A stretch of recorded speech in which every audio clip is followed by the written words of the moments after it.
Magkano ino-offer ni Senator? Ano pa lang, tip pa lang, paldo na. Tip pa lang, paldo na. So ibig sabihin, mas malaki yung binayad niya rito. Kasi yun tip eh. So ibig sabihin, may serbisyong ibinigay si ate kay Senator.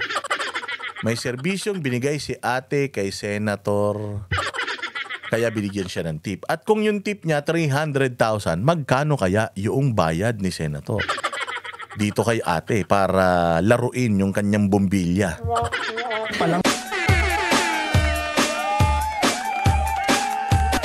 Dancing with the beat with DJ Glenn on the mix. Marcos Bangag. Yan, magandang araw mga banateros. Ito na naman ang inyong pinaka-paboritong fake news peddler sa balat na YouTube, Boss D. At your service, at pasasakitin na naman natin ang mga ulo at ay balon-balunan, puso, isip at kaluluwa ng lahat ng mga salot sa lipunan, mga demonyo, mga satanas, mga hudas, magnanakaw, mga sindikato, mga adik, bangag, mga mapangabuso sa kapangyarihan, mga patay gutom sa pera. Kamusta naman ang inyong buhay-buhay mga bossing? Ayan, tayo ay nandirito pa rin sa the land of the rising sun, Japan, Nueva Ecija. At ngayon po ay Wednesday, December 10. Abay, ilang araw na lang Pasko na. Imagine ninyo, 15 days na lang Pasko na. 15 days, magpapasko na.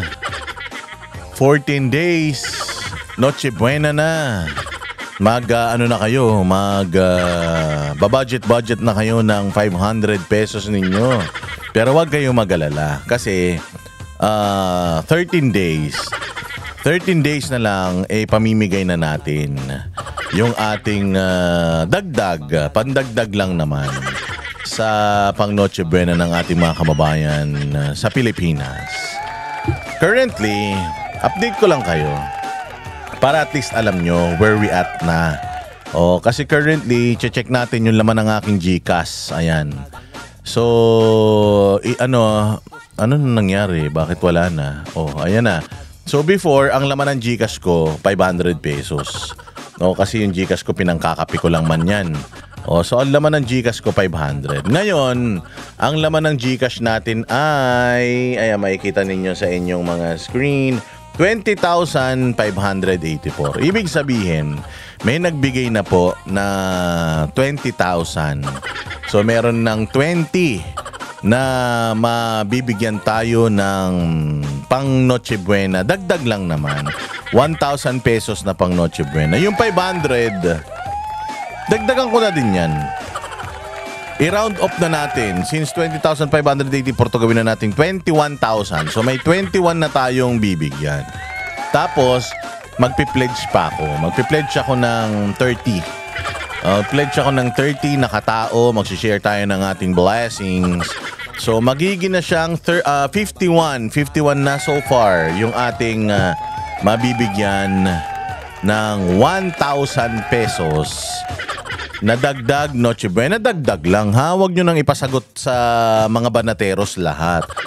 Syempre yung ating community, sabi ko nga sa inyo, ang Boss Dada TV community ay isang community na hindi lang magaling sa burautan, hindi lang magaling sa kupalan.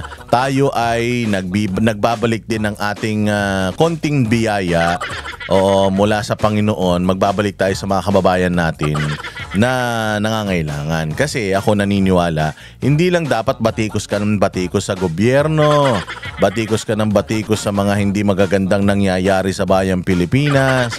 Abay, kailangan ikaw din ay may ginagawa sa iyong komunidad para naman masabing hindi ka lang reklamo na reklamo.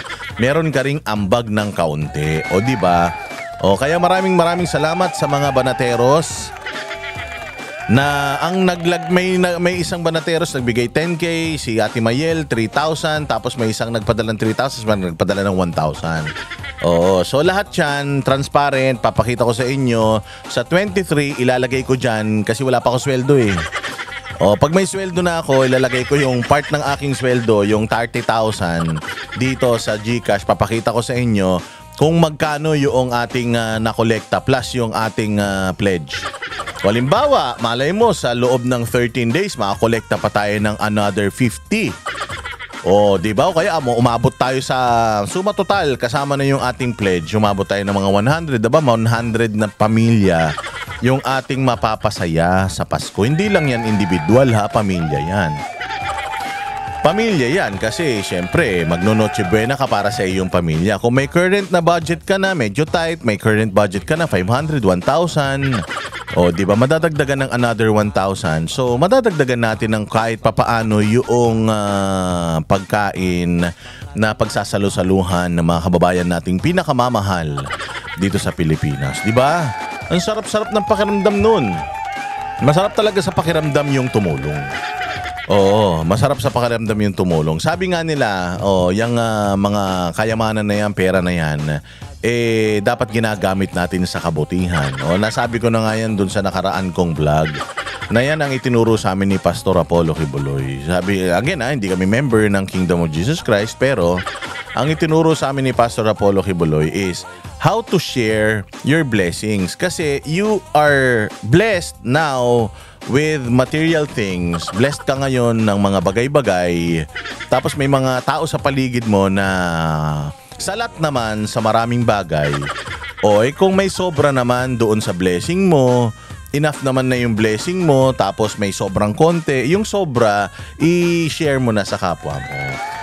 Kasi nga, sabi nga nila, yung pera, kailangan nagfo-flow yan. Currency. That's why it's called currency. It should flow. Kaya mahirap ang bayang Pilipinas dahil, di ba, nabalitaan nyo naman, yung pera nilalagay nila sa maleta. Yung pera nilalagay nila sa mga kondominium. Yung pera nilalagay nila sa mga bahay. Hindi man nila malilagay yun sa bangko para sana yung bangko mai-invest yun sa mga investment para lumago ekonomiya natin. Hindi. So yung pera na yan itinatago nila. So pag tinago mo yung pera na yan, yung potential niyan para dumami, hindi sa pangit na bagay, yung potential niyan para dumami, para makatulong sa bayang Pilipinas. Kasi nga kapag continuous yung cash flow, di maganda ang takbo ng ekonomiya natin. Kaya nga cash flow. Ngayon ang ginagawa ng mga politiko natin tsaka ng mga magnanakaw sa Pilipinas, itinatabi yan. Itinatabi yung mga kaperahan na yan. So hindi ngayon nagsisirculate yan. So naghihirap lalo ang bayang Pilipinas kasi maraming pera ang hindi umiikot. Sa ekonomiya naman ng pansarili, ganun din.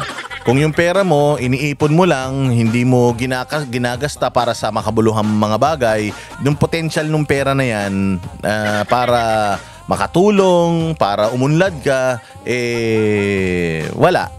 Napipigilan kasi nasa pitaka mo lang, di ba? Kahit na isang buong taon mo yan ilagay sa pitaka mo, hindi yan madadagdagan. So ang gawin mo, kailangan yung pera na yan gamitin mo para sa kabutihan.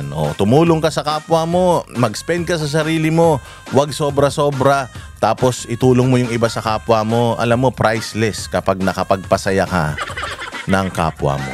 Priceless yan. Tsaka hindi nila makakalimutan yan. Halimbawa, tayo, yung community ng Boss Dada TV, nakatulong sa iba, hindi ba? Hindi nila tayo makakalimutan. Yung Boss Dada community, hindi nila makakalimutan. Maliit na tulong, pero napakalaki ng impact niyan. Tagal nung kaligayahan na idudulot niya. Sa mga kababayan natin na medyo nakakaluwag-luwag sa buhay, ang payo ko lang, yung mga pera nyo ngayon, baka bukas makalawa, nakawin yan, kayo din. Mas maganda itulong na lang natin. So currently, yung aking pledge plus itong 20,000, meron na tayong 50 na mabibigyan. Balita ko si Ann Harot, magpapadala din daw yan. Kaya lang, baka nag-aantay pa din ng sweldo yan. Tapos yung mga taga Tokyo, aray ko. Ayusin ko lang yung upuan ko kasi ayan yung mga taga Tokyo. Nandito kasi ako ngayon sa Tokyo. Ngayon merong signature campaign. Si Pangulong, para kay Pangulong Duterte. Initiative ito ng mga concerned citizens dito sa Pilipinas. Masama ba yung pirma-pirma na yan? Yan maganda pag-usapan natin. Kasi kahapon si Inday Sara, mayroon din kasing signature campaign na nagaganap dyan sa Dahig. Si Inday Sara pumirma na doon. So kasi may mga umiikot na mga usap-usapan na bakit hindi ini-endorse ng pamilya Duterte yan kung legit yan. So ayun, kahapon, pumirma na si Inday Sara doon. Pag pumirma ka doon, ibig sabihin, sinusuportahan mo yun. So, na-break na ngayon yung idea na hindi sinusuportahan ng pamilya Duterte yung signature campaign na yan. Well again, sabi ko nga sa inyo, private individual yung nag-initiate ng signature campaign na yan. So, kasi ganito. Ang gagawin kasi diyan sa ipapaliwanag natin para mas maintindihan ninyo. Kasi ang gagawin diyan sa signature na yan, parang kapag nakalikom tayo ng marami, ipapadalayaan sa Supreme Court, and then yan yung magsisilbing vox populi or boses ng taong bayan. Pwedeng maging guide yan ng Supreme Court para sa mga magiging decisions nila and future decisions nila doon sa mga nakabimbin na kaso patungkol dito sa maling pagkakaresto at pagkidnap kay Pangulong Duterte. So, wala man tayong pera, kaya naman nating, tayo naman, legit naman tayo ng mga DDS di ba? Legit naman tayo ng mga Duterte supporter. So, kung ang hinihingi lang sa atin, personal na suporta, at mapatunayan lang na yung pirma natin, tayong pumirma doon, totoong mga tao tayo, at maririnig yung consolidated na dami natin ay mag-manifest into matulungan ang Supreme Court na makapag-decide in favor sa mga petisyon ng mga Duterte at ng mga supporters, maganda yan. Nakatulong tayo, di ba? Di ba parang ang walis tingting yan kahit isa lang yung walis tingting, hindi yan makakapagwalis. Pero kapag marami tayo, pinagsama-sama mo, marami tayong mawawalis. Di ba? Ngayon, natatakot kasi sila.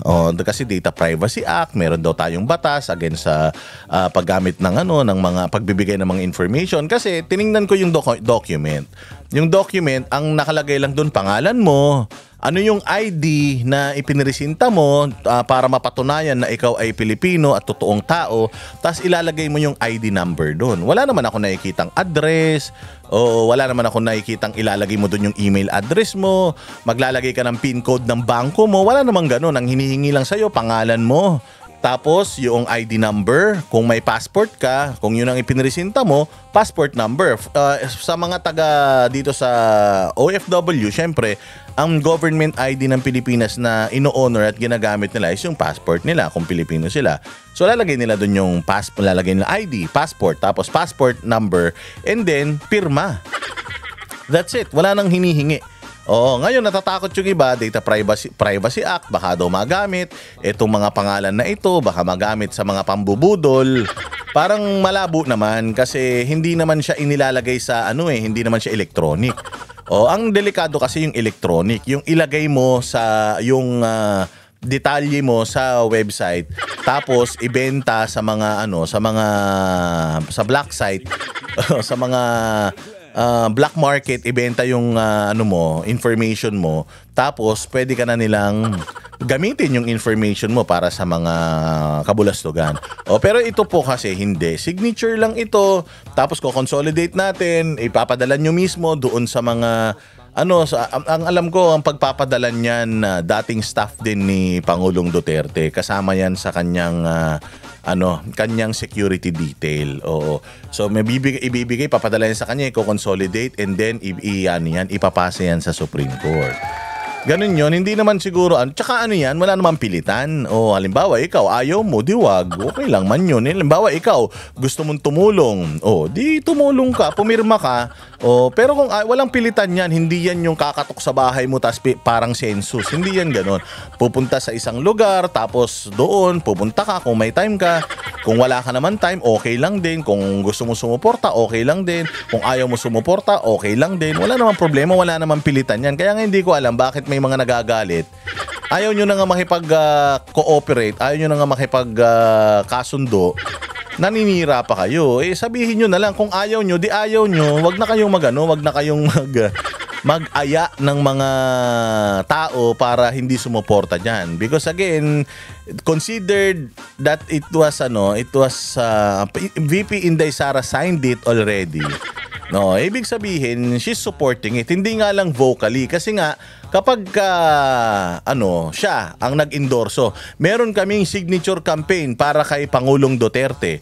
Di pag in-endorse niya na ganun, magmumukhang parang na naman yan, may pondo na naman yan.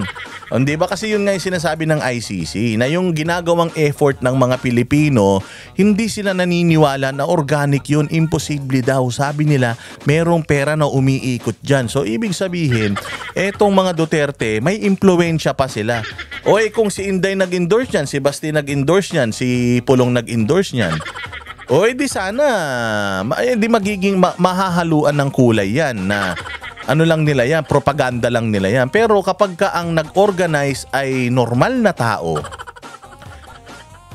normal na citizen ng Pilipino, mas magiging pure yung intention. Di ba? Nagigets nyo ba yun? Kasi tingnan ninyo, kung hindi yan tama, kung pangit yan, sasabihin ng mga Duterte yan. Sasabihin ni Inday Sara yan na we do not support, we are not encouraging you, blah blah blah, delikado yan, ganito ganyan. Pero the fact na hinahanap nila yung endorsement ng mga Duterte tungkol dito sa signature campaign na ito, wala rin namang mga misendorsement or disendorsement yung mga Duterte against dito. And again, this is an initiative of mga Duterte supporters. Kung gusto ninyong sumuporta, kung feeling nyo naman, ayaw nyo naman ibigay yung mga impormasyon nyo na yan, pangalan nyo and all, gusto nyo na maging anonymous, di okay lang din, walang problema. Pero wag tayong maghilaan pababa. Tulungan lang tayo. Wag na nating kung merong initiative yung isang grupo, so long as hindi sila nanghihingi ng pera sa inyo, okay lang. Kasi wala namang pera. Paano mo sasabihin na gagamitin sa pambubudol? Buti sana kung bawat pirma nyo, mag-donate kayo pambayad kay Kaufman. Wala namang ganun. Hindi ba? Kasi katulad yan, hindi sinasabi ng mga Duterte na mali ito, hindi sinasabi ng mga Duterte na wag suportahan ito. Ibig sabihin, okay lang man sa kanila. Kasi tingnan ninyo yung Francis Leo Marcos. Yung Francis Leo Marcos, naglilikom siya ng pera from people, nagkakawang-gawa naman siya. Pero sa nakikita natin, parang pinagkakakitaan niya yung pagkakawang-gawa niya. Tapos di umano, meron siyang mga pinagkakalat na siya daw ay Marcos, siya daw ay membro ng pamilyang Marcos, kaya nga pinalitan niya yung pangalan niya from Norman Gusgusin to Francis Leo Marcos kasi kamukha daw niya si Bongbong. Dahil ganun ang itsura ng mga Marcos, mga mukhang hindi mapagkakatiwalaan, mga mukhang kriminal. So ngayon nagpanggap siya na Marcos siya, tapos pumupunta siya sa mga probinsya at sinasabi niya sa mga probinsya, sa mga liblib na lugar na i-distribute na yung mga ginto. At kung kayo ay merong investment, mabibigyan kayo ng ginto. Parang ganun. Kaya yun, nambubudol talaga siya. Ngayon, ang pamilya Marcos mismo, si Amy, si Imelda, pinabulaanan mismo yung kanilang koneksyon sa tao na yun. Sinabi nila na hindi namin kamag-anak yan, kawatan yan, hindi namin alam, nangihingi pala yan ng pera, nagpapanggap na kami. Wala pong ganun, wala kaming i-distribute na ginto kasi madamot ang pamilya namin. Lahat ng ninakaw ng mga Marcos ay para sa mga Marcos lang. Hindi yan iaalay, hindi yan ibibigay sa mga Pilipino. Ganun. Di ba? So, doon mo makikita na ayaw ng mga Marcos nung ginagawa nung si Kulaong. Di ba? Ganun din sana dito sa signature campaign na ito. Kung sa tingin ng mga Duterte makakasama ito, sa tingin ng mga Duterte ay pangit ito at scam ito, sila mismo ang magsasabi sa inyo na huwag kayong sumuporta dito, scam ito. Pero the fact na nakita ninyong pumirma si Inday Sara doon sa signing sheet mismo ng Tay Kami Naman. Kasi ang ganda ng pangalan, Tay Kami Naman. Kumbaga, since 2016 hanggang 2022, sinakripisyo ni Tatay Digong yung buhay, sarili niya sa atin so parang kami naman yung magsasakripisyo para sa iyo. Ano yung sasakripisyo namin? Magsasakripisyo kami ng time, pupunta kami kung saan yung mga may mga signature campaign, magpipirma kami, magdo-document kami doon, and then yun yung suporta na kaya naming ibigay sa iyo. O di ba?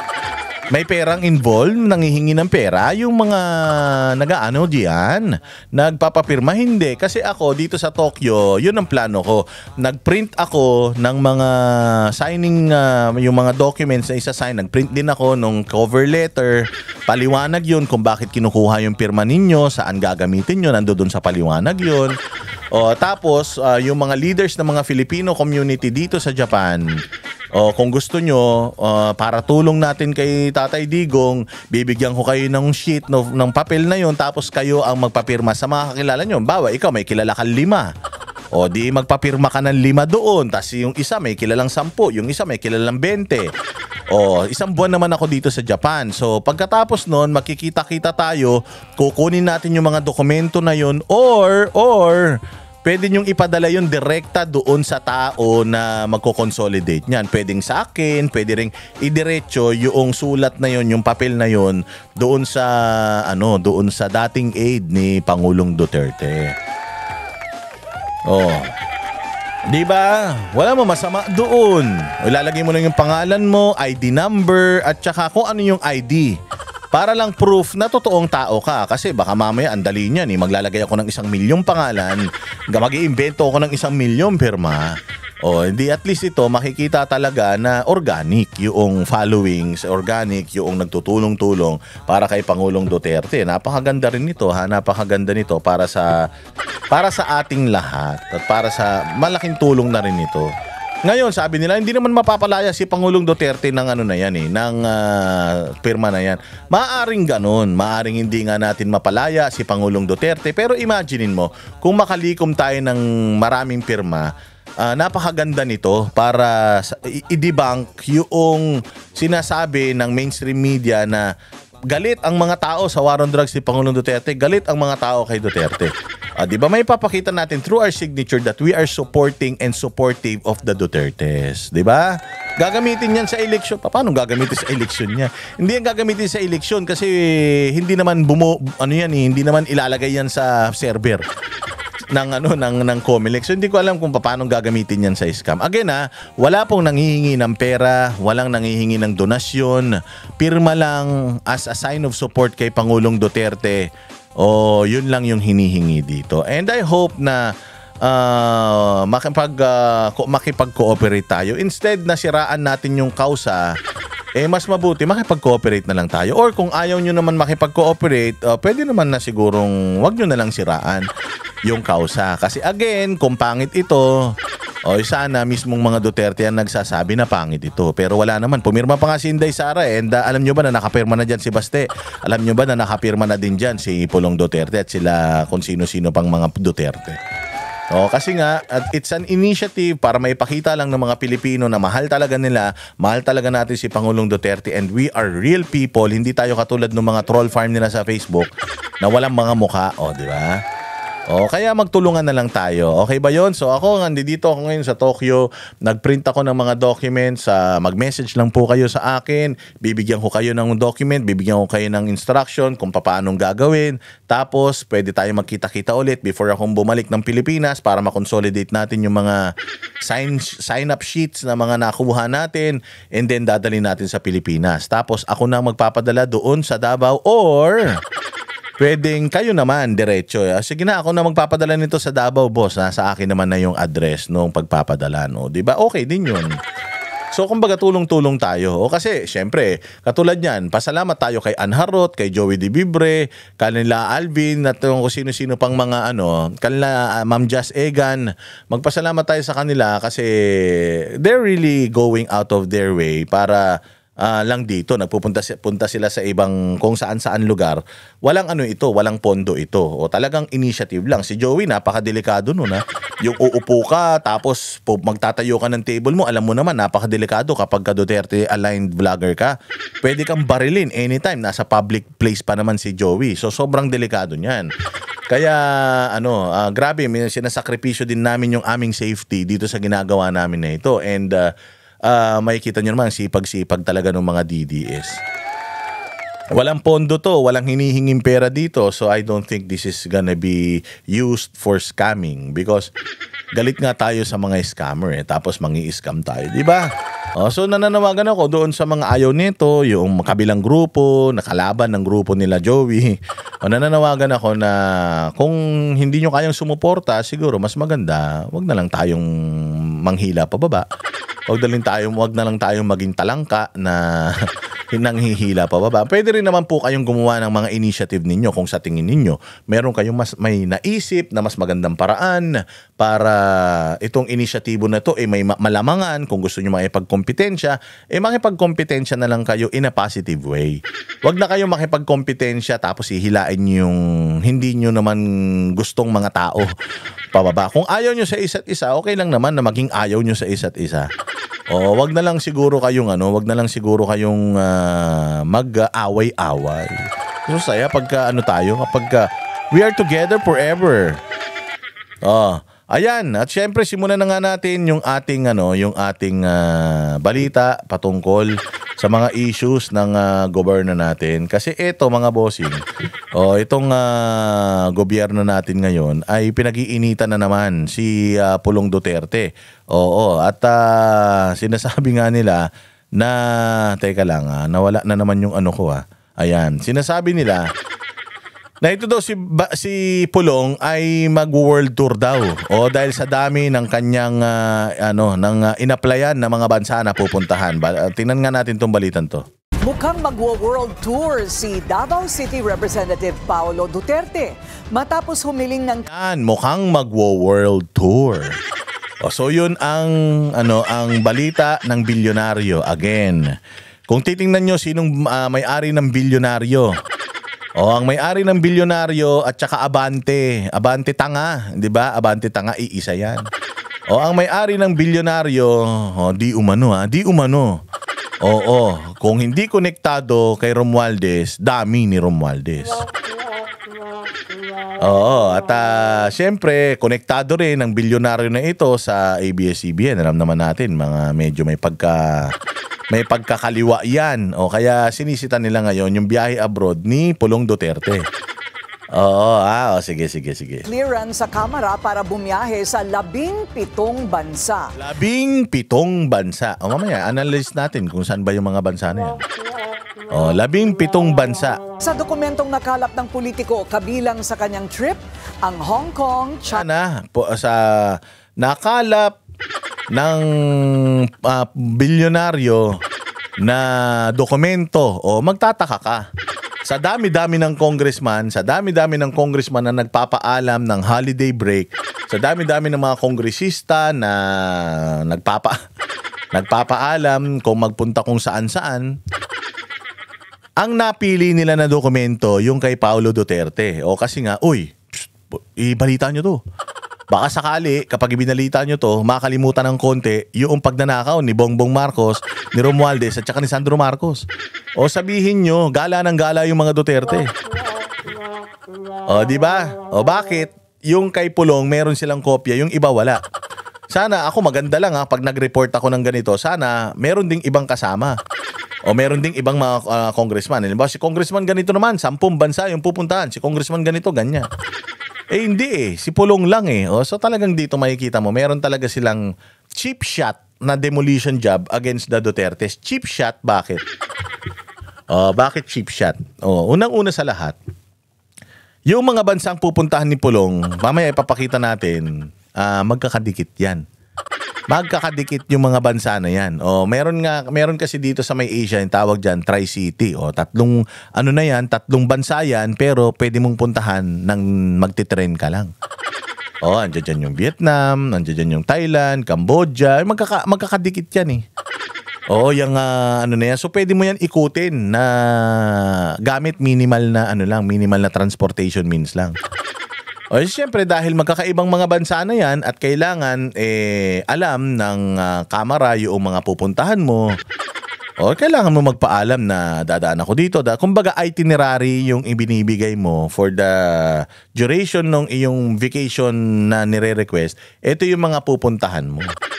O kung afford naman niya, wala naman sigurong problema. Meron bang inisyu ang COA kay Pulong Duterte na meron siyang ginastos na pera ng Pilipinas tapos ginastos siya sa kanyang pagta-travel? Meron ba siyang ganun? Kasi alam ko, ang Office of the President meron 14 million yung halaga ng ginamit na pera ng OP, Office of the President ni Bongbong, pinambayad niya sa mga travel expenses ng mga tsuwariwap niya na hanggang ngayon hindi pa niya nasisingil sa mga tsuwariwap niya. Oo, ganastosan niya yun, supposedly utang, pero alam naman natin hindi na talaga nila yung babayaran. So ngayon, hindi pa ibinabalik at hindi pa nakakasingil ang Office of the President. Wala naman siyang ganun. Wala namang notice of disallowance na halagang 400 million o kulang-kulang kalahating bilyon yung opisina ni Pulong. Wala naman. Si Bongbong Marcos man yung may mga ganyan. Di ba? Sabi ko nga sa inyo notice of disallowance ni Inday Sara, 70 million. Notice of disallowance ng Office of the President, kalahating bilyon. Putangin na niya. Ba't nagagalit kayo kay Inday? Bakit hindi kay Bongbong? Sinabi ni Zaldico, magnanakaw si Marcos, magnanakaw si Romualdez at saka si Sandro Marcos. Bakit ang pinupuntirya ng mga balita natin yung pagbabiyahe ni Pulong? Diyan pa lang makikita mo na meron na talaga silang effort na ginagawa para malihis ang issue. And for me, this is a cheap shot. Sobrang cheap shot nito. Kasi wala namang pondo ng gobyerno na gagastusin si Pulong Duterte dito. Personal na pera naman niya yun. Kung gusto niyo silang i-lifestyle check, di i-lifestyle check niyo sila. Wala namang problema dun. Open naman sila for that. Open naman sila to that. Sige, ano pa? China, Malaysia, Indonesia, South Korea, Japan, Vietnam at Cambodia. Lilipad din siya sa United States, Australia, United Kingdom, the Netherlands, Germany, France, Belgium, Italy at Singapore. Batay sa request ni Congressman Pulong, tatagal ng higit 2 buwan ang kanyang biyahe simula December 15, 2025 hanggang February 20, 2026. Pagtitiyak niya, galing sa personal na bulsa ang kanyang gagastusin. Hiniling din niya na mag-attend ng mga sesyon via... mag-a-attend pa ng session. Kino-convince niya ang Congress. The Congress can decline. Pero mag-a-attend siya ng session via online, tapos pupunta siya sa mga lugar na ito gamit ang pera niya. So, anong problema ron? Kung may pera siya, anong masama ron? Kung kayo, walang pang-travel dahil ninanahawang kayo ni Bongbong Marcos, problema nyo na yun. Hindi ba singilin natin si Bongbong Marcos, pero wag nating hayaan na yung inggit mamayani. Wag kayo mainggit na nakapag-travel si Pulong. Nagsikap siya siguro sa buhay kaya meron siyang pamasahe. Siguro ikaw puro chismis ang ginagawa mo, puro paninira, puro pang-totrol, kaya hanggang ngayon mahirap ka pa rin. Online. Diba? Dito kasi pupunta si Pulong Duterte sa mga bansa na ito. Ayan, si Pulong. Sa Asia, Cambodia, China, Hong Kong, Indonesia, Japan, Malaysia, Singapore, South Korea, Vietnam. Yung Vietnam, Cambodia, magkadikit lang yan. Ano pa? South Korea, baka yung anak nyo gusto manood ng concert. Singapore, malapit man lang yan dito sa atin. Malaysia, malapit lang yan. Tatawid ka nga lang ng Mindanao, Malaysia na Japan, kasi alam nyo naman, katulad kami, nagpupunta kami ng Japan, mahal namin ng Japan. Indonesia, Hong Kong, di natin lang, baka may invitation din siya dyan. China, kasi pro-China sila, sabi nyo. Sa Europe naman, Belgium, France, Germany, Italy, Schengen yan Ang nahiwalay lang dyan yung United Kingdom. May visang separate ang United Kingdom. Pero pag nag-Europe ka kasi, pag nag-Schengen ka, yung Belgium, France, Germany, yung Belgium, Germany, magkakatabi yan at saka France. Pati Netherlands. Yung Italy lang, yung medyo malayo, mag-i-eroplano ka. Pero lahat yung mga yan, magkakatabi yan. Pwede mo yan tawirin. Border lang yan. Pwede kang magbisikleta From Netherlands, makakarating ka na ng Germany. So So ganun yan, magkakadikit yung mga bansa na yan. So bagamat mukhang marami, dahil nga magkakaibang bansa yan, and since magkakadikit, kaya mong puntahan yan sa isang alisan. Kasi nung ako nga, nagpunta ako ng Europe, saan ako nagpunta? Punta akong Belgium, punta akong France, punta akong nagpunta akong Germany, o nagpunta ako ng Spain, nagpunta ako ng Switzerland, nagpunta ako ng, saan pa ba ako nagpunta? O Amsterdam. O ang dami kong pinuntahan din eh. O pero nag-trend lang kami diyan para mapuntahan yung mga yan. At saka walang mga border security yung mga yan. Walang passport, patak-tatak ng passport yan. Ang tatak ng passport mo sa Shenzhen, pagpasok mo at saka paglabas mo. Kung halimbawa pumasok ka sa Netherlands, lumabas ka sa Spain, ang tatak mo pasok Netherlands, ang labas si Spain, ganun. O North America, punta ng US, mga kano naman ang mga ito. 'Di ba si Kitty Duterte nga, Amerikana yan, blue passport yan. O, yung Australia naman, siguro meron din siya pupuntahan diyan kung sino man sa Australia. I mean, it's not wrong to go to these places so long as maayos yung distrito mo. Ang distrito niya, alaga. Di ba, napanood niyo yung isang vlog ko. Nagpunta ako sa distrito niya. Ang ganda nung barangay hall doon. Ang ganda nung basketballan nila. Mga street lights, everything peaceful. Maayos ang distrito niya. Walang pagkukulang, hindi mabaho, hindi madumi. Walang baku-bakong kalsada. Maayos ang mga flood control system. Walang binabaha. Walang kalamidad. So, okay lang ba sa mga constituents niya na umalis siya? Okay lang man siguro. Bakit? A-attend man siya ng mga sessions ng online. O tapos may mga staff, hindi naman niya kasama yung buong opisina niya pupunta sa ibang bansa. May mga staff naman siya na may iwan na mabibigyan niya ng mga impormasyon. Katulad niyan, kaya siya pupunta dito sa Europe sa mga duration na ito dahil palit-palit talaga sila. Palit-palit talaga silang pamilya. O ngayon nandoon si Inday, susunod siya. O susunod si Basti na naman. Susunod si Serbong na naman. Si Kitty na naman. Tsaka si Ma'am Hanilet. O paikot-ikot lang sila na nagpupunta. Kaya kailangan talaga nila magpunta ng Europe. O basta hanggat hindi gumagamit si Pulong Duterte ng pera ng taong bayan para rito sa mga travel na ito, it shouldn't be a problem. It shouldn't be a problem kasi he's transparent enough para ipakita kung saan siya nagpupunta. Hindi katulad ng iba. Si Bongbong Marcos, pag umaalis, pati buong pamilya kasama pati mga kaibigan, taas ang gumagastos, taong bayan. Yun ang mali. Dapat doon tayo nagagalit. Dapat yun ang ibinabalita natin. Yung 14 million na ginastos ng Office of the President para dyan sa mga tsuwariwap nila na wala namang silbi sa bayan. Tapos pagpunta nila doon, nagdodroga lang naman daw yung mga yan. Di ba? Nung nakaraan nga, may namatay pa dyan sa Amerika. Alam mo yung ibig sabihin? Yun ang dapat na tinitingnan natin dito. Hindi itong mga ganitong bagay-bagay na wala namang problema. Wala naman sa akin, walang problema to. Kahit umalis si Pulong araw-araw tatanungin natin si Pulong, maganda ba yung maayos ba yung niya? Maayos ba yung pamilya niya? Maayos ba yung yung constituencies niya? Maayos ba yung trabaho niya? Kung maayos naman, walang problema. Kaya nga nagpapaalam di ba? Dahil gusto niya, sumusunod sa proseso. May respeto sa leadership ng Kongreso, kaya nagpapaalam. So, itong nakikita natin na ito, talagang this government will look at anything, especially itong mga spin doctors nila na mga media, itong mga kasapakat nila na mga media outlet. Talagang hahanap sila, they will not stop at anything. They will look for something na mapapaingay nila para lang yung problema natin sa flood control makalimutan. Talagang yun ang pinakamahirap na sitwasyon talaga ng bayang Pilipinas ngayon. Yung sa sobrang dami ng kabulastugan ng gobyerno ni Bongbong Marcos, talagang ginagawa nila lahat para makakalimutan ng taong bayan ito.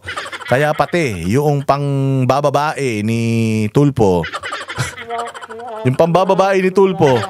ay ay talaga namang na-highlight na. Ito nga, speaking of pambababae ni Tulfo, ito grabe pala yung senator na ito kasi dahil nga umamin na. Dahil umamin na rin yung kapatid na si Ramon Tulfo na may kalyo na sa utak. Siguro nag-uulyanin na. Hindi pa man dinidinay nung kapatid niya dahil epal siya. Nilaglag niya yung kapatid niya at sinabi niya na ito daw si Rapi Tulfo, mga bossing. Kung sakali man daw, siya man daw may kargada pang tumitigas. Pag may kargada daw na tumitigas, natural maghahanap yan. Tapos sabi niya yung kapatid niya, mas mabuti na daw na mambabae yung kapatid niya kaysa man lalaki. Kasi daw mas masama daw naman lalaki. Walang hiya inano na nga sinabihan pa yung mga bakla na masama man lalaki. Tapos inaano pa nila, normalize pa nila yung pambababae ng yung pambababae nila. Kasi ganito yan. Ito nakakainis dito eh. Ito si Erwin Tulfo kasi, ang hilig nito makialam sa problema ng may problema. Karamihan ng mga tinutulungan dyan sa Rapi Tulfo in Action, yung mga lalaki na nambababae, babae na nalalaki, mga nag-aaway-away na mag-aasawa, magsosyota at kung ano-ano pa. So talagang galit na galit si Tulfo dyan. Pinapahiya niya pa. Dinidemanda nila yung mga na yan, nakikiapid na yan. Tapos yun pala siya rin, may asawang naturingan, may mga anak, halal ng taong bayan, tapos immoral. Sabi ko nga sa inyo, si Kiko Barsaga, panay lang ang sigaw ng Marcos resign, Marcos magnanakaw, Marcos addict, kung ano-ano pa. Natanggal na siya ngayon diyan sa natanggal siya diyan sa Congress dahil sa mga unethical na mga bagay na yan. Ito, hindi ba unethical to? Hindi ba unethical na ikaw ay may asawa tapos ikaw ay nagbabayad ng babae para tsuktsakin? Hindi ba? Kasi kung titingnan mo, si Pulong Duterte, pera naman niya yung ginagamit niya para pang-travel. Baka naman sabihin nyo, pera naman ni Tulfo yan eh. Pera naman ni Tulfo yung ginagamit niya. Wala kayong pakialam kung gamitin niya yan sa pambababae o bakit sa kanya okay lang. Bakit sa mga Duterte hindi okay yung ganyan? Huwag tayong double standard.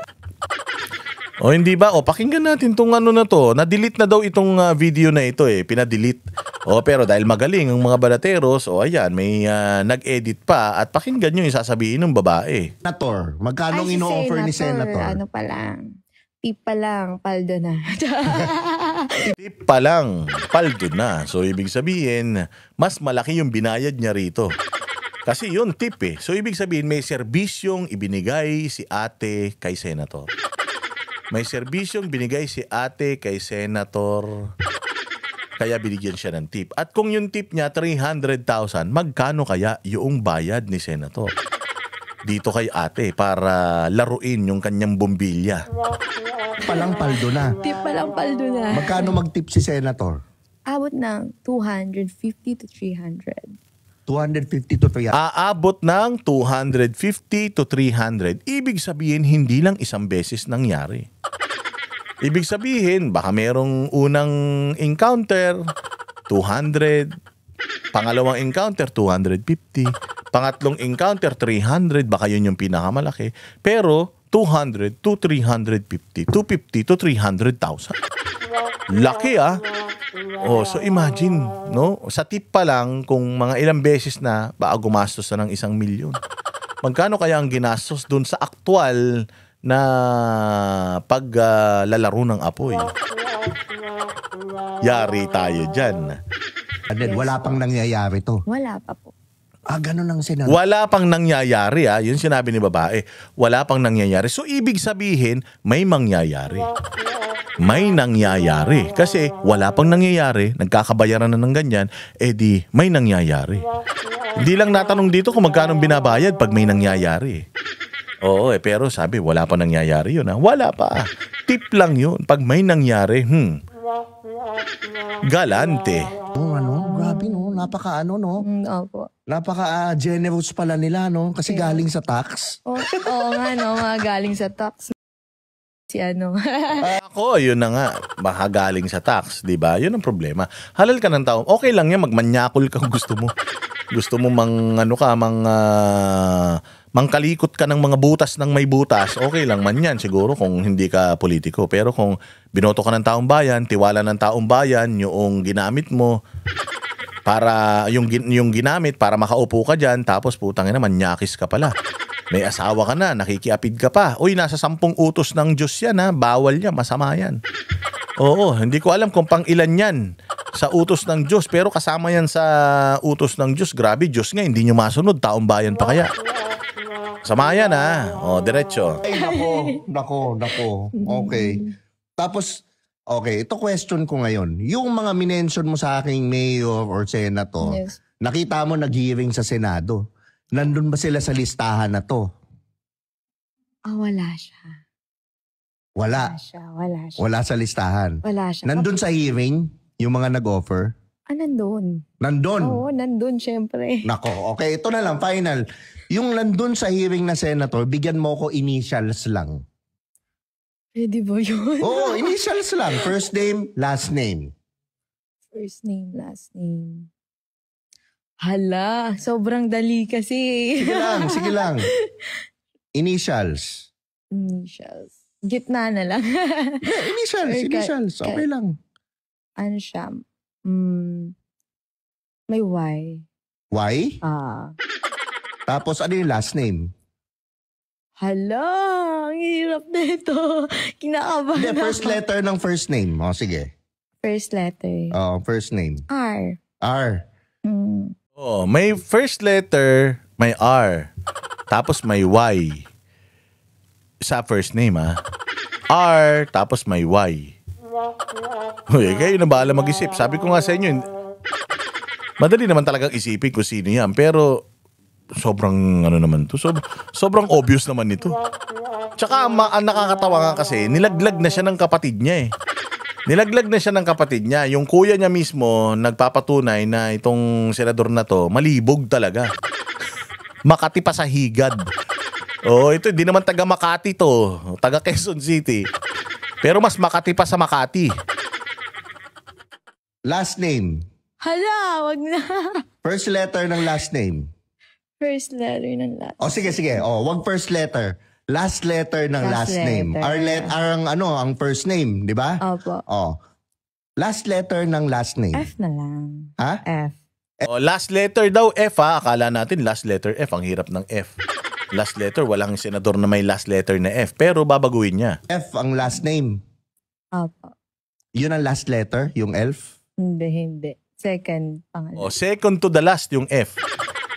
So, yung pangalan daw may R at may Y. Yung second last ng last name niya, second letter, F. R, Y, F. Tang ina niyan. Ang hirap bang hulaan yan? Di ba? Pangalawang letter ng last name. Opo. Okay. Parang So, dun pa lang. So, ito nga, bakit natin to ipinapalabas? Kasi nga, ang dami na mga taga-gobyerno ngayon ang binabatikos, ang ginagamit itong ethics na ito. Sabi ko nga sa inyo, si De Lima, di ba? Umamin pa siya na may asawa yung driver niya, pero kinalantari niya. Frailties of a woman. Hindi man na ethics yan. Ito si Rufy Biazon ng Muntinlupa. Guilty po yan Guilty po si Rufy Biazon sa malversation tsaka sa basta sa pagdating sa pondo ng kanyang distrito. Paggamit ng pondo ng kanyang distrito, may kulong po yan 6 to 8 years. Tapos meron pa siyang perpetual disqualification pero mayor pa din ng Muntinlupa. So di ba dapat tinatanggal ng mga hayop na yan? Ngayon ito si Kiko Barzaga sinuspinde sa Kongreso dahil lang sa kanyang paglaban at pagiging vocal sa mga nangyayaring katiwalian sa gobyerno. Pero itong mga senador na ito na mga immoral, may mga asawang naturingan tapos ang lilibog. Hindi ba yan yung mga dapat na Tapos ito pang nakakatawa dyan kasi dahil may involved na pera, nakakatakot kasi baka mamaya yan, pera na ng taong bayan yung ginagamit nila, hindi na nila pera. Although, sige, ipagpalagay na natin na si Raffy Tulfo ito Although, alam ninyo mga bossing na, although bilyonaryo siya, kaya ngayon nakakapagtaka, paano naging bilyonaryo ang isang Raffy Tulfo? Di ba wala naman siya negosyo? Tingnan lang natin Di ba yan ang mga dapat nila lifestyle check? Wala man siyang negosyo. Hindi naman sila si Henry C. Hindi naman siya anak ni Henry C. Hindi naman siya anak ni Lucio Tan. Hindi rin naman siya Villar. Hindi naman siya Gokong Wei. Hindi rin naman siya Aboitiz. Hindi naman siya Ayala. Pero paano naging bilyonaryo siya? Ano lang ba ang trabaho ng mga Tulfo noon? Di ba sabi nga ni Erwin Tulfo, di ba? Kaya siya nagpunta sa ibang bansa at niloko niya yung Amerika. Kaya ako niloko yung Amerika dahil kailangan kong pambili ng diaper ng anak ko. Di ba? So ibig sabihin, hindi sila kayamanan. Hindi naman sila naghihirap, pero hindi sila kayamanan. Napag-abogado naman si Ramon Tulfo. Pero sa kanilang tatlo, si Ramon Tulfo lang man nag-abogado. Although nakapag-aral din naman yung apat na yan. Yung tatlong kapatid, si Rapi, si Ben at saka si Erwin, nakapag-aral man sila. So ibig sabihin, hindi sila naghihirap, pero hindi sila bilyonaryo. Paano sila naging bilyonaryo? O si Coco Martin ba bilyonaryo? Sila Piolo Pascual ba bilyonaryo? Kasi artista din yan. Marami din mga proyekto yan. Bilyonaryo ba? Si Chris Aquino ba bilyonaryo?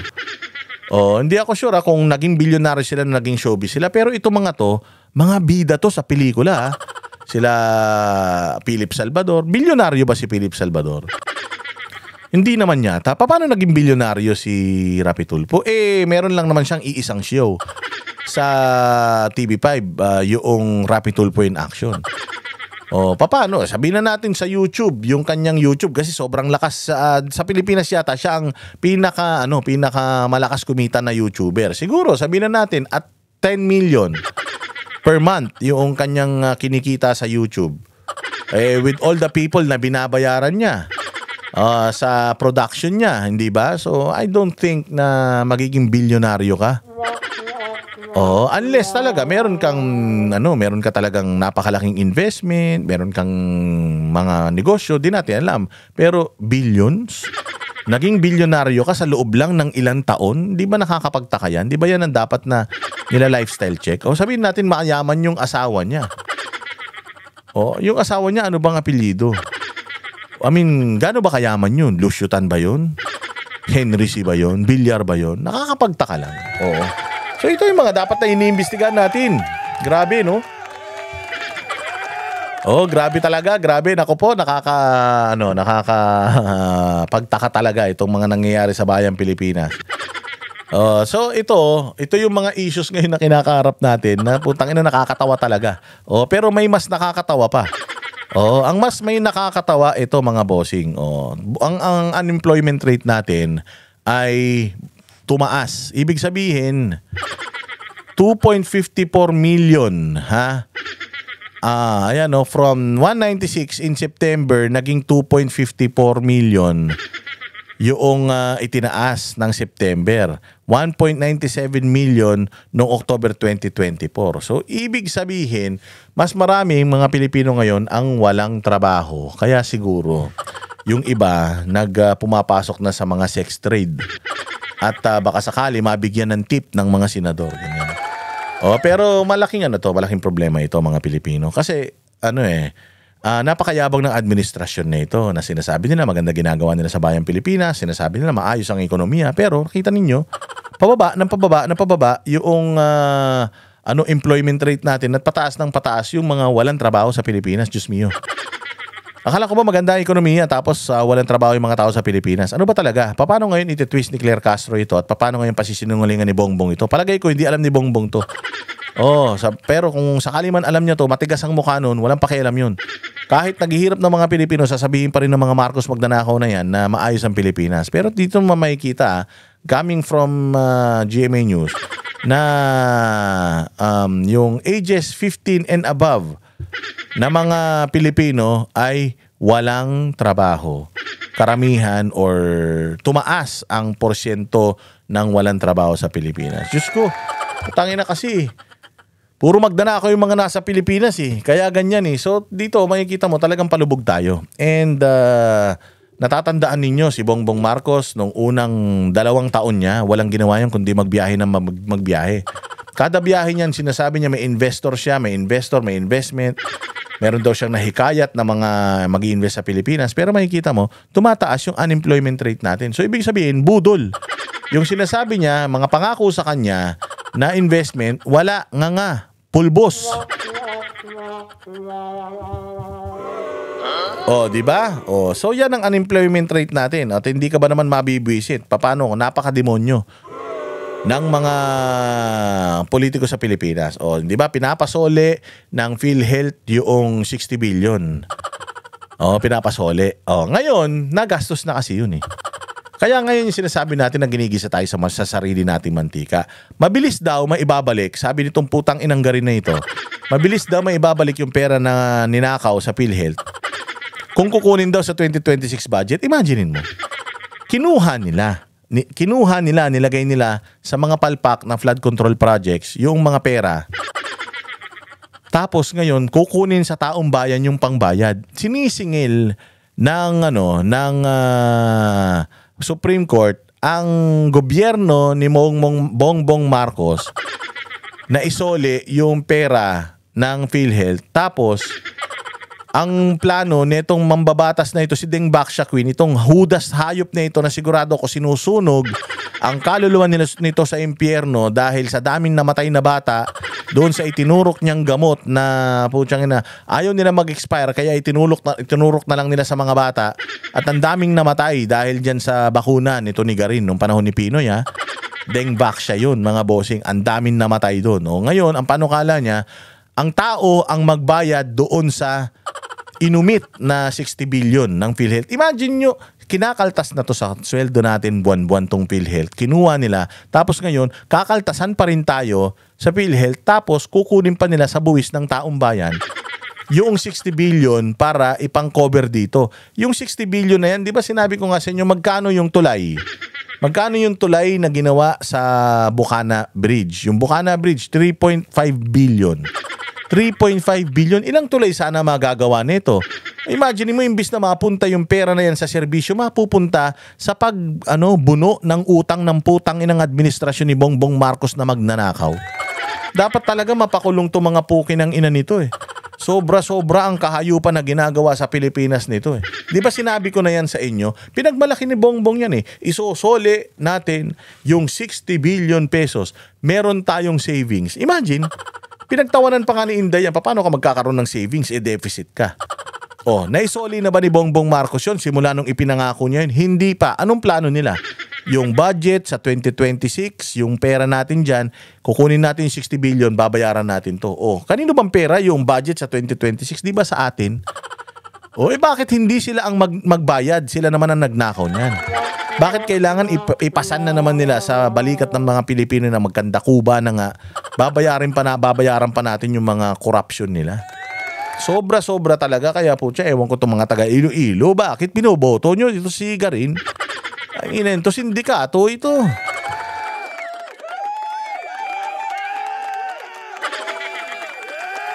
Walang hiya. At ito, meron pang bago. May bago tayong whistleblower. May whistleblower na naman sila. Tingnan nga natin ano to. Whistleblower. Isang dating tauhan daw ni former Senator Bong Revilla ang lumapit sa Bilyonaryo News Channel para idiin ang pagkakasangkot ng kanyang dating boss sa flood control corruption scandal. Ayan ha. Meron daw isang dating empleyado na lumapit sa bilyonaryo na pag-aari ni Romualdez. Si Romualdez na itinuturo ni Zaldico na kawatan. Lumapit dito sa bilyonaryo para isumbong yung kanyang nalalaman patungkol sa flood control. Bakit hindi lumapit sa Senado? Bakit hindi lumapit sa DOJ? Bakit hindi lumapit sa Ombudsman? Bakit lumapit sa bilyonaryo? Doon pa lang palpak na eh. Doon pa lang sablay na eh. Sablay na sablay yun mga bossing. Bakit? Kasi bilyonaryo ba yung tamang ahensya ng gobyerno? Pero bilyonaryo yung pwede mong lapitan kung gusto mong sirain lang yung tao. Di ba sinasabi ko na nga sa inyo na itong ginagawa nilang ito kay Bong Revilla, kay Jinggoy, kay Chis Escudero at kung sino-sino pa, lahat ng yan ay trial by publicity for propaganda lang para malalaking tao, yung mga masisis, yung mga tao na ito, pag nakulong to, malaking achievement yan. Mantakin mo, senador nakulong. Pero hindi naman yan yung totoong may sala. Kasi lagi niyong tatandaan, ang sabi ni Zaldico, si Zaldico, kaibigan nila. Si Zaldico, nasa circle nila. Si Zaldico, in-appoint nila. Sinasabi ni Zaldico, nagnanakaw siya para sa mga Marcos, Romualdez at kay Sandro.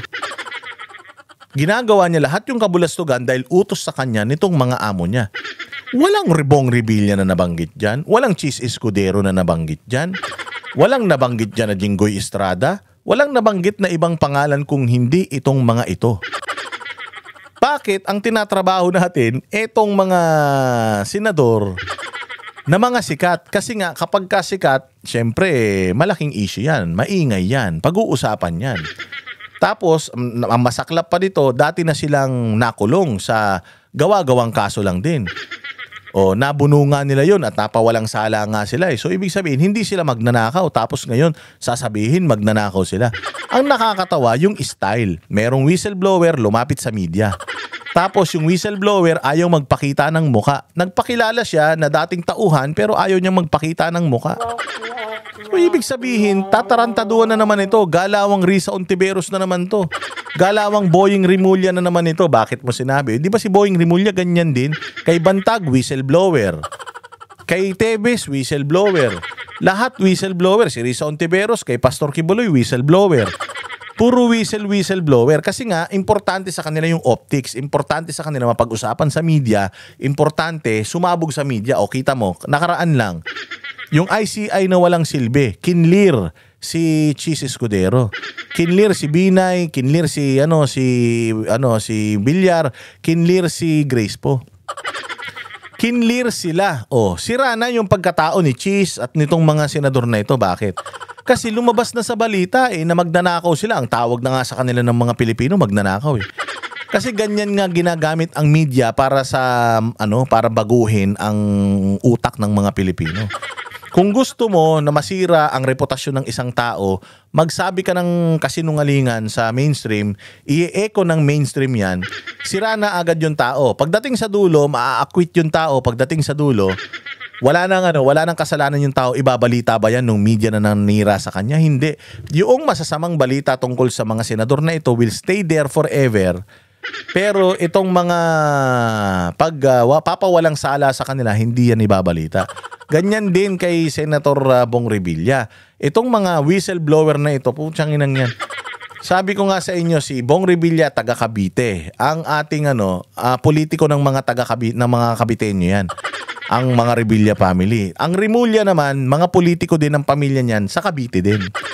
Tapos nasa ombudsman si Rimulya, may kapangyarihan siya para imbestigahan itong mga itong mga politiko na ito. So kayo na ang bahala magtagpi-tagpi ng istorya. Tapos ito pa si Bong Revilla, hindi pa pumirma yung pamilya nito sa impeachment ni BP Sara. So kayo na ngayon ang magtahi-tahi. Bakit biglang-bigla pinupuntirya ni Rimulya itong si Bong Revilla? At ang tawag niya pa kay Bong Revilla, low-hanging fruit. Ibig sabihin, the easiest na prutas na pwede mong pitasin. Again, sinabi na rin yan natin na pinaka-vulnerable si Jinggoy at saka si Bong Revilla. Kasi nga, yung istorya tungkol sa PDAF ni Janet Lim Napoles, nandiyan pa. Hindi pa yan nawawala, nandiyan lang yan. So, ibig sabihin, kapag ginamit mo ulit yan, sinabi mong magnanakaw si Jinggoy at saka si Bong Revilla, iisipin kagad ng tao, putangin na talaga, sila na naman. Magnanakaw talaga yung mga yan. Kasi nga, hindi naman natin hina-highlight na si Jinggoy at saka si Bong Revilla, acquitted sila.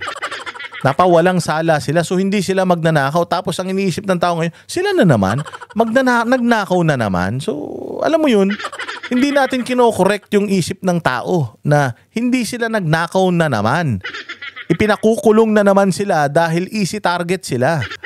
Noong panahon ni Pinoy, napakatindi nung nangyari sa Mama Sapano. Napakatindi nang nangyari sa Deng Baksya. Kaya ginamit itong mga politiko na ito, pinakulong sila dahil kalaban sila sa politika. And at the same time, mapag-uusapan sila, makakalimutan yung mga ginawa ng administrasyon. Ganun na naman ang ginagawa ngayong administrasyon ni Bongbong. Sila na naman dalawa tinatarget para makakalimutan yung problema. Tinatarget si Cheese Escudero para yung mga ni Cheese, pang populis ni Cheese sa ginagawang mali ng pamahalaan. Baka sakaling manahimik si Cheese, hindi na nanahimik. Sabi ko sa inyo, si Cayetano na lang yung hindi nila mahanapan talaga ng butas. Kung pwede lang, ilibing nila ng buhay yan dahil tinik sa lalamunan nila Tignan mo si Marcoleta, may nakabinbin na kaso sa Comelec. Yan ang sa Pilipinas, ganyan na nangyayari ngayon. So itong lumabas na whistleblower ni Bong Revilla, putang ina, sabi ko nga sa this is another smoke screen, this is another cover up. Wag tayong magpapabudol. The real problem of this country is the Marcoses. The 3 generations of Marcoses na nagnanakaw sa bayang Pilipinas. Sila yung mga pangalan na lumabas. May freeze order na dun sa ibang mga politiko. Pero kay Romualdez, wala. Kay Bongbong, wala. Kay Sandro, wala. Bakit? Bakit walang freeze order sa kanila? Pangalan nila yung lumalabas. Ngayon, dito tayo sa whistleblower. Si Zaldico, whistleblower din. Pero bakit hindi pinaniniwalaan? Bakit? Kasi nga, si Romualdez, Marcos at si Sandro. At di umano, sa dami ng nanakaw ng mga yan, pati mga media nabayaran na nila. O tinan mo ito, walang muka. Na lumapit lang bigla. Ni hindi nag-swear. Walang sworn affidavit. Ni hindi under oath. Pero bakit pinalalabas natin ngayon at bakit natin pinakikinggan? Kung walang reputasyon si Zaldico, nakadikit mismo ng mga Marcos, lalong walang reputasyon to, walang muka. Hindi under oath. Akala ko ba yun ang panuntunan natin para maniwala? So ngayon gagamitin natin yung testimonya nito against kay Bong Revilla. Tapos hindi natin ginagamit yung testimonya ni Zaldico against kay Marcos, kay Romualdez at saka kay Sandro. Nasaan ang dyan? Nasaan ang hustisya sa ganyan? Ang detalye sa unang bahagi ng exclusive agenda report ni Hannah T. Tinakarga lang sa VIP car namin pero alam namin pera yun. Hindi kami pwedeng magbukas noon. Pag dinadalan siya ng kontraktor, pag dinadalan siya ng pera ni Yusek Bernardo, pinatotohanan ng dating tauhan ni former Senator Bong Revilla ang kaugnayan nito kay dating DPWH Undersecretary Roberto Bernardo. Sumablay na ito si Bernardo. Yung kanyang statement against Cheese, against Crespo, against Binay, and against Villar, umano na yan. Kumbaga parang hindi na pinakinggan ng ICI yan. Tapos pinakikinggan pa rin natin siya ngayon. Lahat yan hearsay. So ngayon, dahil nga walang ebidensya itong si Bernardo, at itong si Bernardo matagal itong hinawakan ng DOJ, na ngayon ay ombudsman na.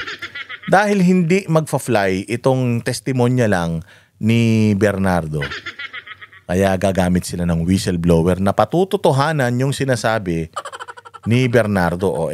Si Guteza nagsalita under oath. Kahit sabihin mo ng peke na yung notaryo, pero under oath nagsalita. May mga binitawan na mga pangalan. May mga binitawan na mga tao na tumatanggap ng pera. Yung mga tao na yun, pinatawag na ba ng Senado? Hindi pa. Yung mga tao na yun, iniimbestigahan na ba? Hindi pa. Nawawala na nga yata So ngayon, lumantad itong si Zaldico na pinatotohanan niya yung sinabi ni Guteza. Tapos may mga picture, may mga listahan, may mga insertion, sagaan na ipinakita. So hindi ba yun may ebidensya talaga? So ito yung maganda sanang imbestigan, pero hindi. Dahil walang ebidensya kay dito sa taga DPWH, maghanap tayo ng isang tao na tinanggal, sinisante, may personal na galit kay Bong Revilla, tapos turuan natin ng lyrics. Tapos pakantahin natin. Hindi ba ganyan din si Bicoy? Di ba ganyan yung style ng mga dilawan? Sa inyo ang umaandar na ngayon na estilo, dilawan mga dilawan, mga rebelde yan Mga kaliwan, mga komunista yan Ganun na yung style na ginagamit nila ngayon, yung style dilawan na. Wala naman sariling style si Bongbong talaga Ang style lang ni Bongbong mang plunder. Mangurakot, tapos magbumatak. Yun lang siguro yung kanyang kayang gawin. Kung mag-orchestrate ng mga ganitong propaganda, mukhang mahina siya dyan. Magaling lang talaga siyang kumuha ng pera. Lumapit si alias J sa Billionaire News Channel para isiwalat ang mga kaalaman niya tungkol. Lumapit siya sa bilyonaryo? Pwede naman siyang lumapit sa ICI. Pwede man siyang lumapit sa DOJ, sa Department of NBI. Pwede siyang lumapit sa Ombudsman. Bakit siya lumapit sa bilyonaryo? Di umano, itong bilyonaryo na ito, yung may-ari daw nito, alam niyo na. Konektado daw yata, dami daw yata ni Romualdez. So, ewan natin, baka talagang ginagamit tong si Bong Revilla para mapagtakpan talaga dahil malaking tao si Bong Revilla at may dati ng galit yung mga tao sa kanya, gagamitin siya para makalimutan na ang totoong magnanakaw si Bongbong, si Sandro at saka si Romualdez. Sa dating senador, si Bernardo ang nagdetalye ng di umano'y pagtanggap ni Revilla ng kickback sa humigit kumulang 1.5 billion worth of projects in total. Siya ay ninong sa isa sa mga anak ni Revilla, habang ninong din ng dating senador sa dalawang mga anak ni Bernardo. Isa sa mga encounter umano ni alias J kay Bernardo ay sa Manila Yacht Club. Mayroon event sa Manila Yacht Club. Sumakay kami sa yate, nandoon si Yusek Bernardo with I don't know ma'am, alam ko is contractor or may-ari ng yate. May mga listahan ding hawak si alias J ng di umano'y mga proyekto ng senador noong 2020 Paano siya nagkaroon yan? na para raw sa mga kakilala nitong politiko. Sa kanya yan, mga priority project niyan, may mayor, may congressman, may governor, hanggang nakarating siya sa Mindanao. Aabutan daw ni Revilla ng kung tawagin niya ay tulong kapag mataas ang ranggo ng senador sa distritong iyon. 2019 nang tumakbo si Revilla sa pagkasenador. Halimbawa, mayor ka ng isang bayan, hihingi ka ng tulong, 20 million. Bago ka ririlisan, titingnan muna sa record o bago niyo yan rilisan, tingnan niyo muna kung pangilan ako. Nang tanungin ng BNC kung bakit siya may hawak nito, sagot ni alias J, isa raw ito sa mga dokumentong iniwan ng dating senador sa isang sasakyan. And itinabi ko dahil baka sa akin hanapin dahil ako ang duty during that time. Isa si alias J sa mga senior aide ni Revilla na dekada na umanong pinagkatiwalaan ng kanilang pamilya. Ang mga dokumentong ipinresenta niya sa amin, isinumite na raw niya sa Office of the Ombudsman para masilip ang mga ito. Yun naman pala eh. Binigyan na pala sa Office of the Ombudsman para masilip. Bakit nagpunta pa sa media? So ibig sabihin, gusto nito ng media mileage. Ibig sabihin, gusto nito, o sino man ang nag-utos nito, na mapag-usapan nito. Maging malaking issue ito. Siyempre, putsang ang ganda tingnan, no? Madilim, walang muka, binago yung boses. Pag-uusapan na ng mga tao yan, sasabihin ng mga tao, tangin na talaga itong mga Revilla na to, tsaka sila Jinggoy, mga kawatan talaga, hindi na huminto talaga, ganito talaga. So, pag-uusapan, makakalimutan ngayon. Magagalit ang taong bayan kay Revilla, kay Jinggoy, kay Chis Escudero, magagalit sila sa mga ito. Pero may iwas doon sa totoong issue. May iwas kay Zaldico. May iwas kay Bongbong Marcos, Romualdez, at saka kay Sandro. Dahil ang mga tao mahilig sa chismis. Alam na nila yan. Ang mga Pilipino napakahilig sa chismis. Napakahilig sa mga ganitong gawa-gawa istorya. Tapos itatangkilikin nila ito. Mawawala. Maniwala kayo. Matatapos yung administrasyon ni Bongbong Marcos, putang ina, pakending-kending mga yan. Walang makukulong sa mga yan. Makukulong na naman ito.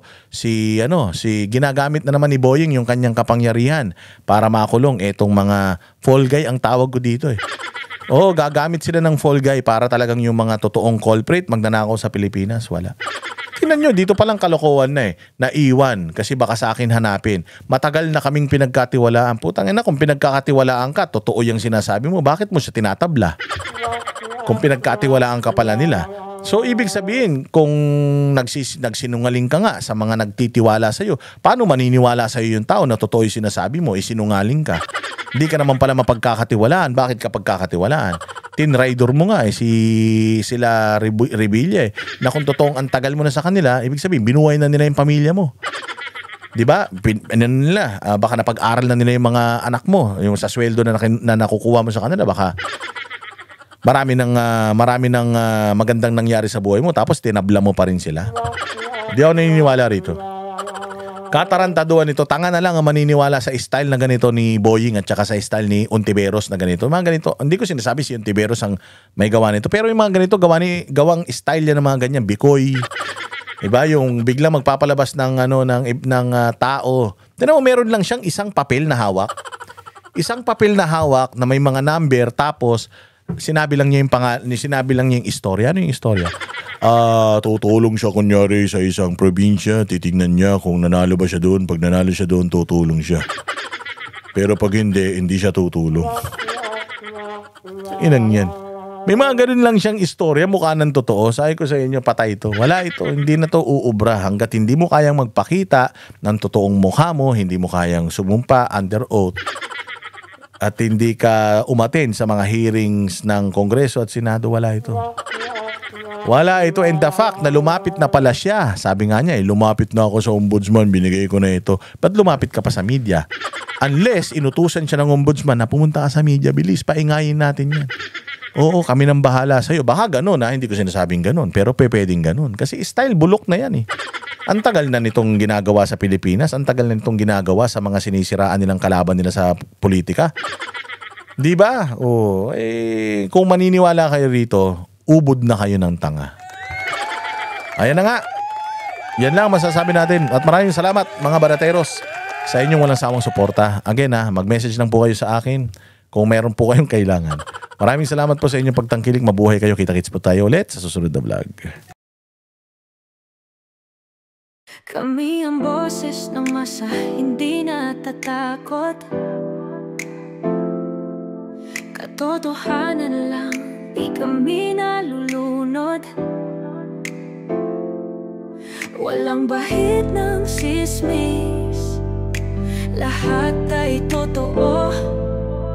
Kahit sino ka pa, pag mali ka babanatan ka. Walang pinipili kulay, wala kaming kinikilingan. Basta para sa bayan, kami lalaban.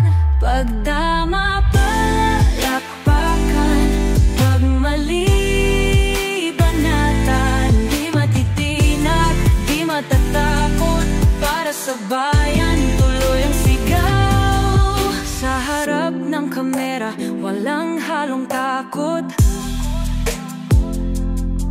Mga baluktot, lahat kayo'y tutumba.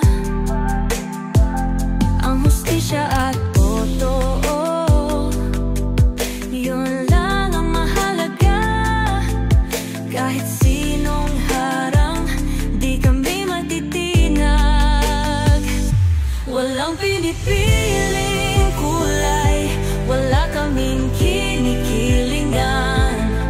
Basta para sa bayan, kami lalaban. Pag tama palakpakan, pag mali banatan. Di matitinag, di matatakot, para sa bayan tuloy ang sigaw. Kung nasa tama ka, ikaw ay aming kasama. Pero pag mali ka, handa ka na bang mabasag? Banateros kami, walang inuunan. Dahil bayan muna, bago ang sarili.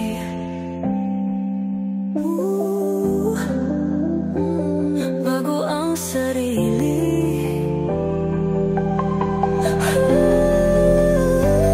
Pag tama palakpakan, pag mali banatan. Banateros ang sigaw, katotohanan ang laban.